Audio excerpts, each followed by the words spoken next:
Okay, this is going to be John Cena and CM Punk, the top 10 matches. So we're going to be getting John Cena and CM Punk at Night of Champions in Saudi Arabia. Looks like it's going to take place.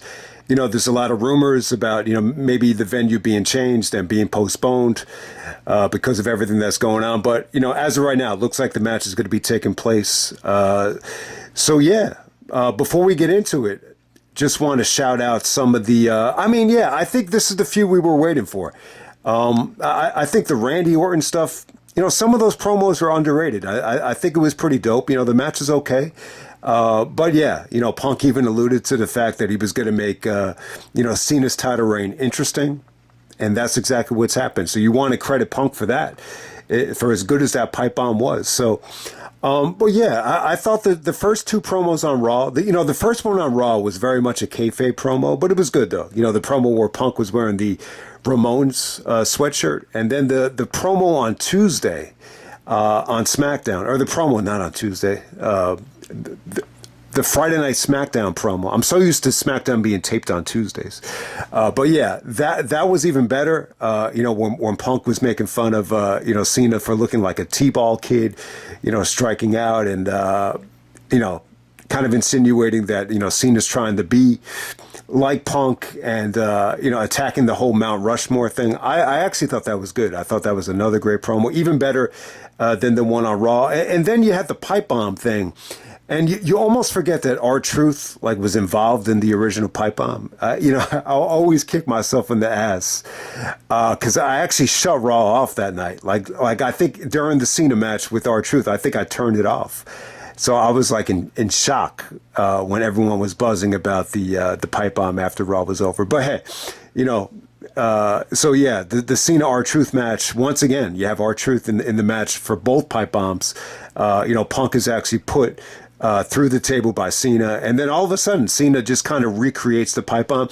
So at first I was kind of like, man, it felt like a little bit of a comedy promo at first. I really wasn't taking it too serious, but as it went on and on, Cena started to get a lot of the fans on his side, and he said some really, really,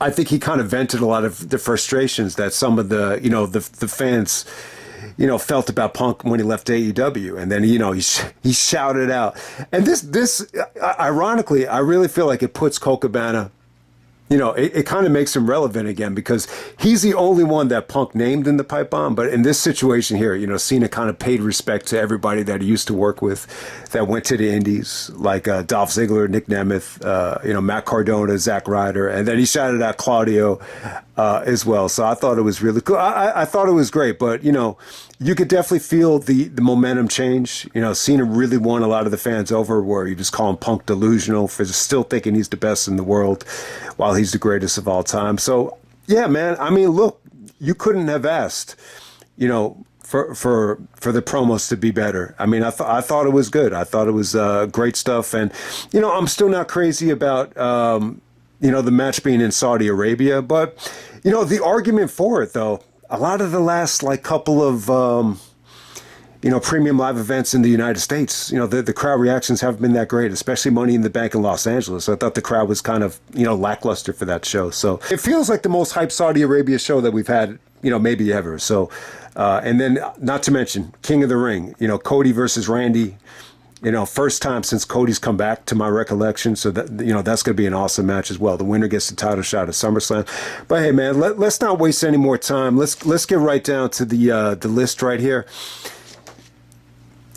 So when you're talking about Punk and Cena, the history of their matches. So 2 matches from 2009. They had 1 match in 2010. 4 matches on Raw in 2011, even before Money in the Bank. Then you have Money in the Bank, SummerSlam. Then you had a number 1 contenders match after SummerSlam in August in 2011. Then you had 3 matches in 2012, Raw 1000, Night of Champions. Another Raw right before Survivor Series, with Mick Foley as the special enforcer. And then the last match was actually in 2013, right before WrestleMania. Number 1 contender, the face to rock of WrestleMania. So how many matches is 1, 2, 3, 4, 5, 6, 7, 8, 9, 10, 11, 12, 13, 14 matches we're just going to narrow it down to 10. So if anyone hasn't realized this, that has Netflix, they still haven't solved the problem of, uploading all the Raw. So I really wish Raw was still on Peacock or the classic Raws were on Peacock. I mean, and thank God, I was able to get that 2004 Raw rewind up. If I had waited until the move to Netflix, would have never been able to do it. And it was so easy to watch too, without the commercials. It just went by so quickly. But hey, man, this was tough to track down though, because a lot of these matches, they're broken up into clips. Some of the quality's crappy. There was one match where I really couldn't find.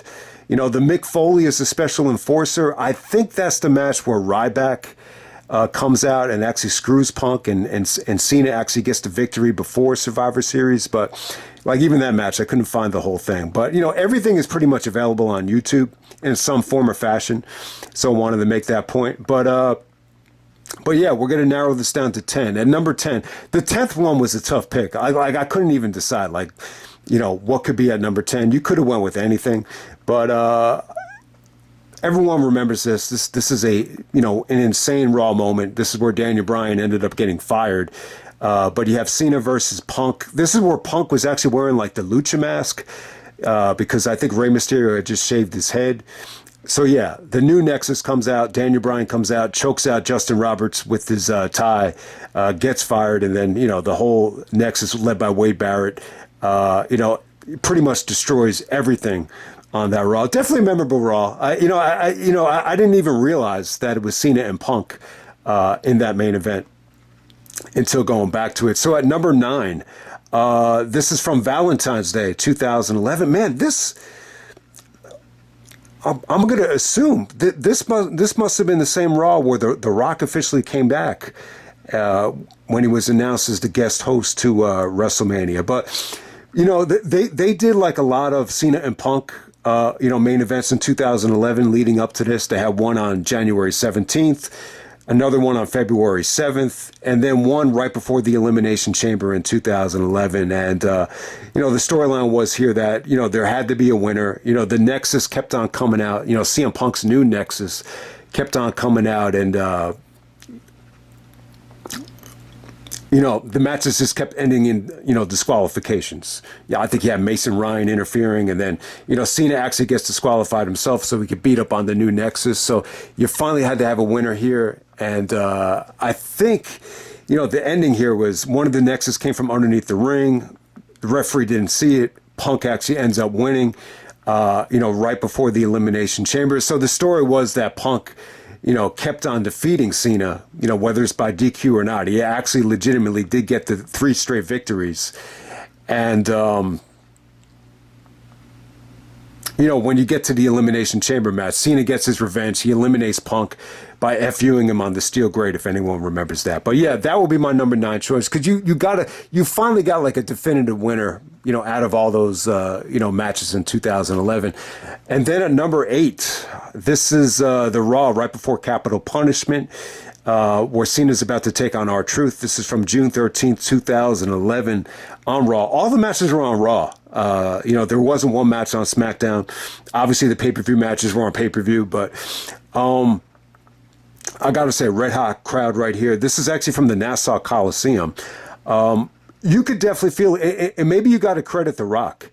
And you got to credit The Rock, and then credit Punk as well, because of all the great work he did, becoming the leader of the Nexus, everything he was doing. You could definitely feel, especially from the original Nexus match, the crowd really became a little bit more polarizing. Cena started getting even more heat when you get to the summer of 2011. So yeah, I think the crowd was just incredible here.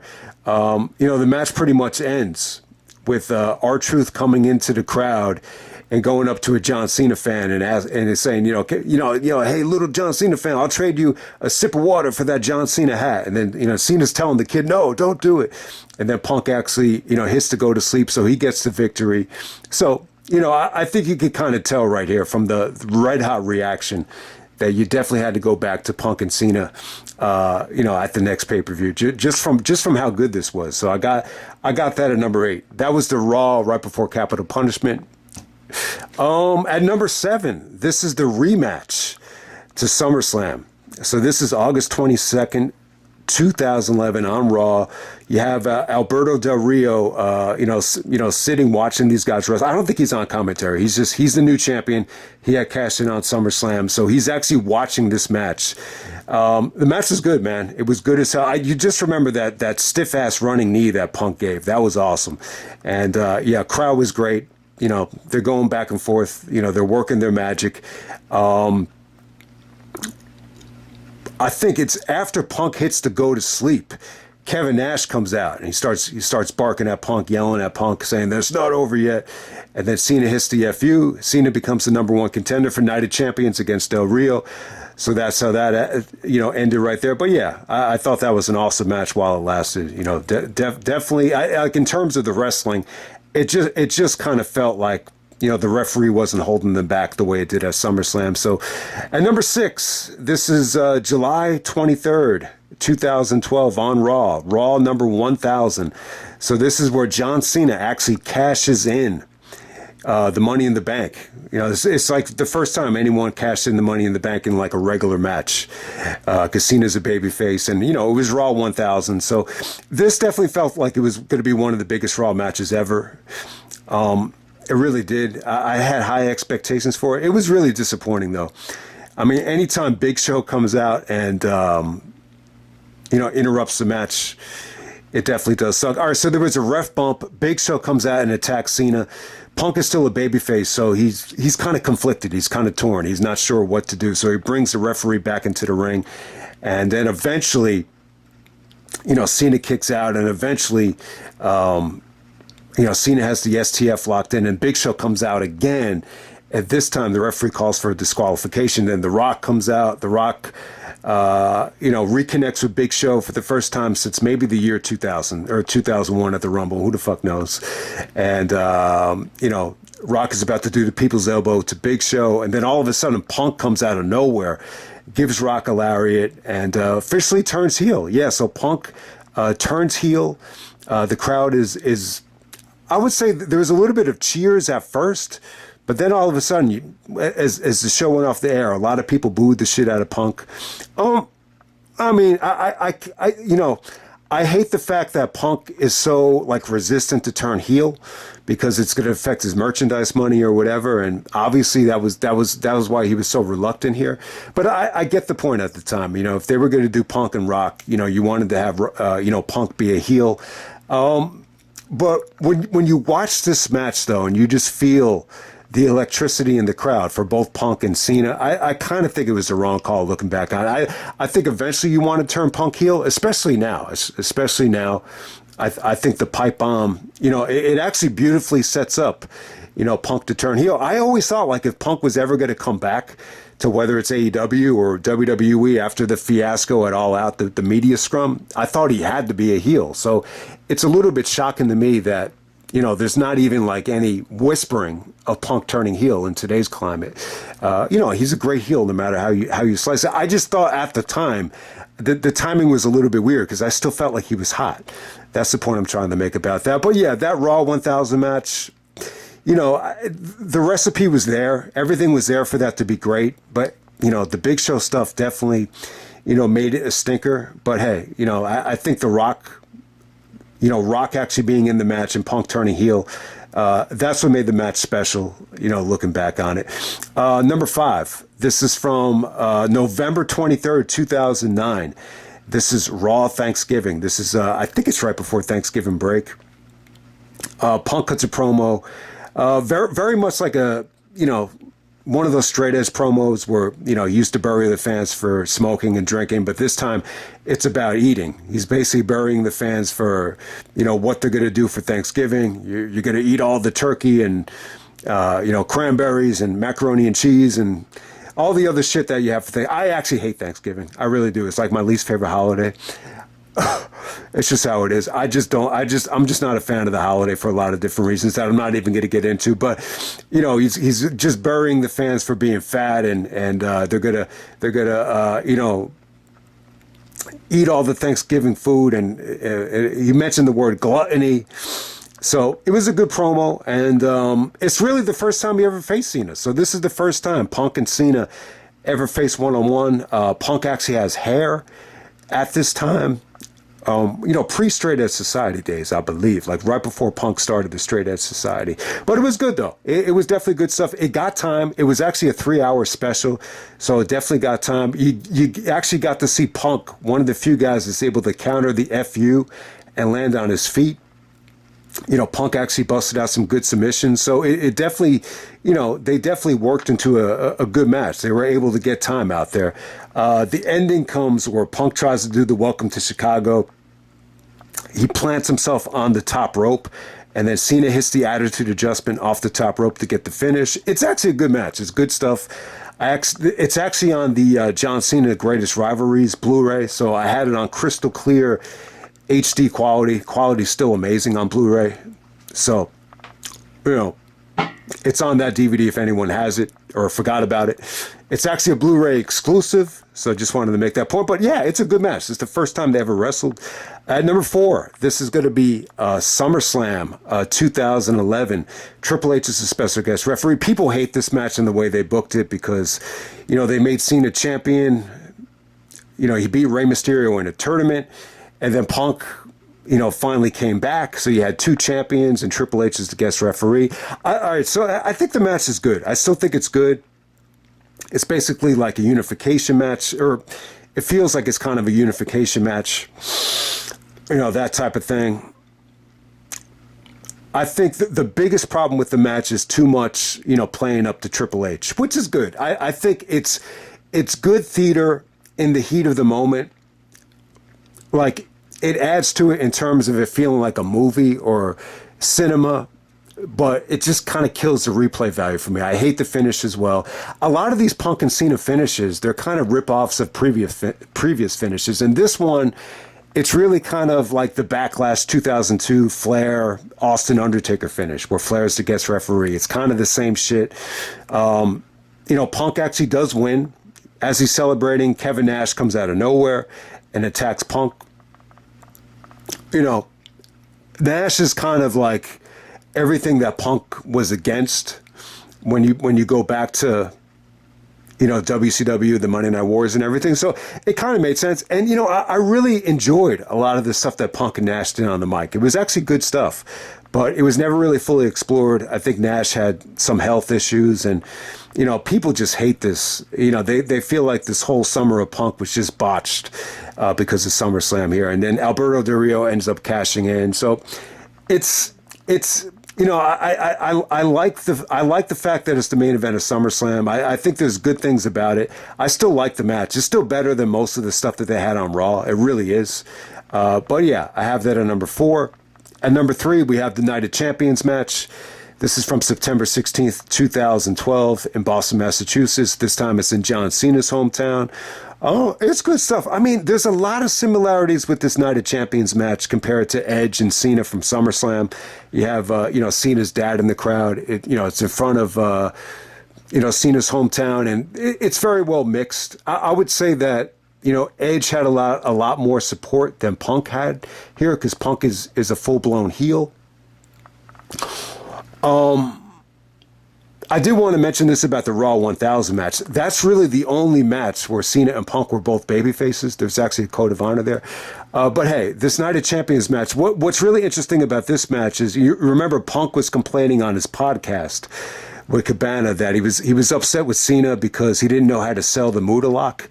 And by the way, Michael Cole, I mean, this is one of the issues with Michael Cole. Like, he does so much research and everyone credits him for working so hard, but when it comes down to it, like, you would think he'd be able to kind of refer, to the hold as a Muda Lock. So I just think stuff like that, it's always going to hurt Michael Cole, for as much longevity as he has. But that Muda Lock spot, if you remember, I think Punk was complaining that he sprained his ankle because Cena, didn't really know how to get out of it.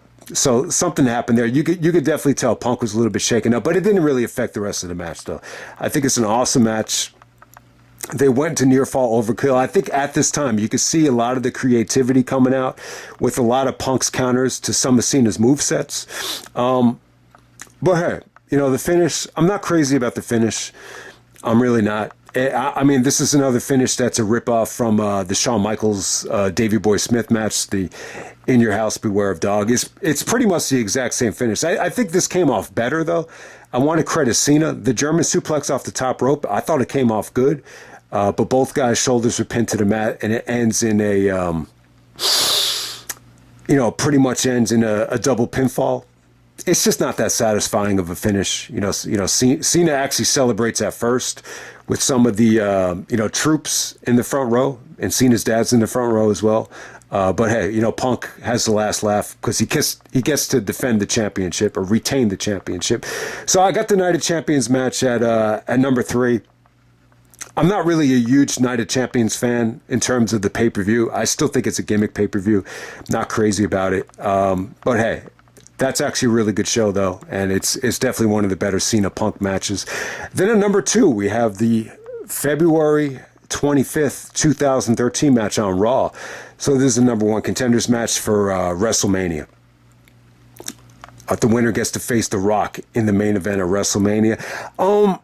So with this match right here, the one thing I wanted to say about it was, why did they do this match? I can't really remember why. I would think, it's just Cena being a babyface. Probably, Punk was probably complaining that he deserved to be the number 1 contender. And, maybe they thought about it. Maybe they thought about making it a triple threat at the last second, but then they thought better of it. I'm glad that they didn't do the triple threat looking back on it. I just am. I think I would have preferred just to do Rock and Punk. I've stated that a million times.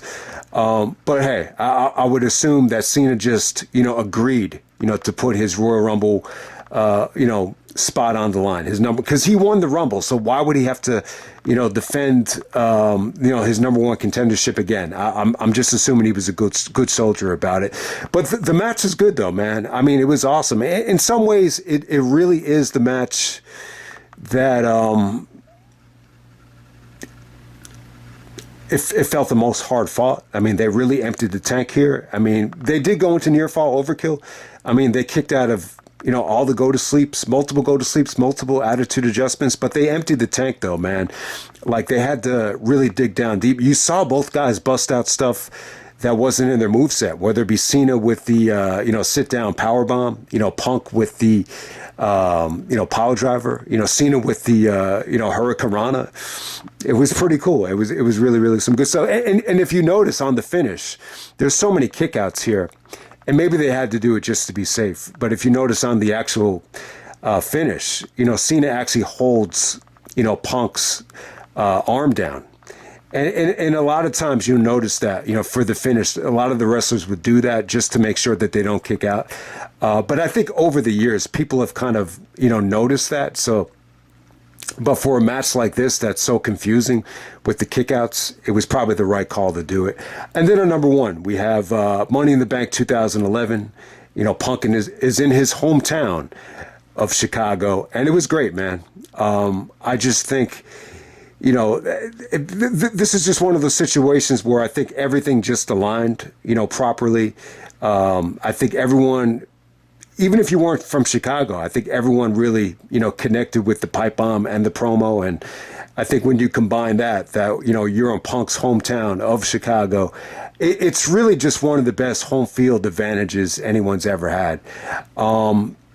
I might have to put it at 1. I think the only match that really can compare to this is in terms of like hometown support for a wrestler is Benoit and Edmonton, for the match with Austin.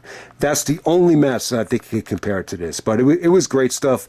Everyone knows how good the match is. It really felt like a New Japan level main event, especially back then, like compared to everything, that Cena was doing at the time. It felt like it was on a different level. And then the Vince stuff was really well done. I got to say, you almost forget that he wanted Alberto Del Rio to come out and cash in. He's like, bring out Alberto. But, the ending is like my favorite part, though. I thought the ending was really well done with, Cena actually, knocking out Laurinaitis, Punk hitting the go to sleep, and Punk just kind of blowing a kiss to Vince.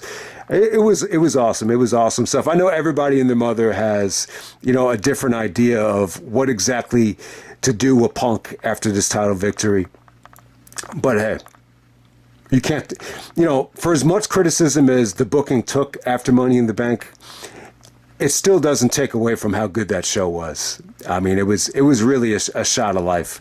I always really kind of go back to Ring of Honor at the time because, when he cut the pipe bomb, it's coming off of Best in the World. And I really thought, after Best in the World, Ring of Honor went downhill. But at the same time, that really opened the door up for, that great summer that we had. So I thought it was always cool looking back on it. But hey, man, that's the top 10 Cena and Punk matches. I think the combination is good. I really think it is great. I think they have great chemistry. I don't think like we've ever gotten tired of watching them wrestle. In a lot of ways, I do kind of feel like it's like the Okada and Tanahashi of the WWE. It just really did feel like they deserved, to main event WrestleMania multiple times. Like that's how good the combination was. Yeah, I mean, I would even say that it's better than Cena and Angle. I don't think Punk is a better wrestler than Angle, but for whatever the reason, I think Cena and Punk just had incredible chemistry. The Angle matches with Cena, I think, were good, but I think they eventually reached a point where they became very frustrating. And then at the same time, I think Cena was a lot better around the time when he was working with Punk. So that's another reason why. But hey, man, hope everybody enjoyed the list. I think it was a little bit more difficult to do than I originally, thought it would be. I just wish the Netflix had a lot of this stuff up. I think it was tough to just remember and differentiate a lot of matches anytime you do a list like this. But yeah, man, I would definitely say that, not all 10 matches are great. I would definitely say like 9 of them are really worth checking out. The 10th choice was just like, process of elimination. I only went with 10 because of the Nexus moment. And, Punk is wearing the mask. So that made it a little bit memorable. But, yeah, a lot of the stuff that they did in 2011 when Punk was the leader of Nexus, they were just kind of like whatever matches. But, the pay-per-view matches were awesome. And the last match on Raw, I still think it's incredible. So hope everybody enjoyed the video, and I'm out. All right.